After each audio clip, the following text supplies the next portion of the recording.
Donc, nous ne sommes pas n'importe quel oiseau. Nous sommes un peu comme un oiseau pur, un oiseau saint qui est sans péché. Amen. Amen.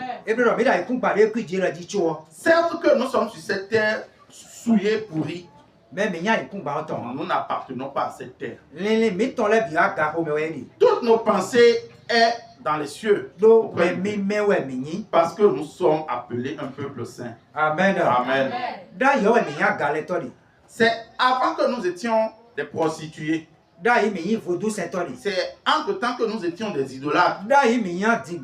C'est avant que nous étions des menteurs. C'est dans notre vie passée que nous étions sous la malédiction. Maintenant que nous avons cru en Christ en ces temps, et que nous sommes revenus à la vie avec Christ, nous n'appartenons plus à l'être ancien, à l'homme ancien. Parce que nous avons été recréés par la mort de Jésus-Christ. Amen. Amen. Parce que nous sommes devenus maintenant des saints.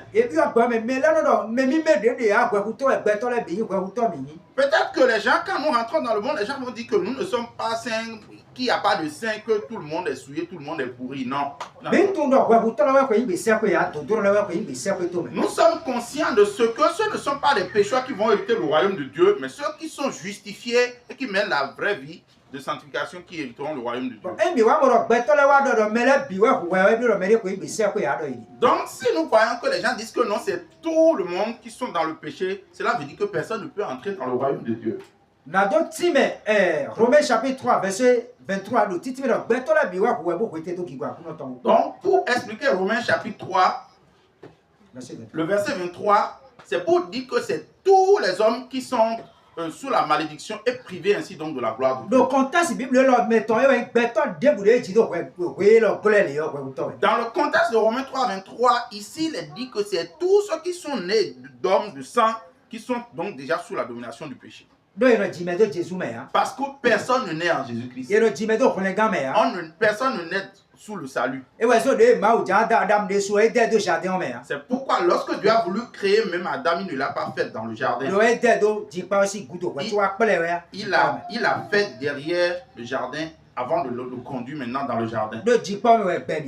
Parce que c'est dans le jardin là qu'il y a la vie. Amen.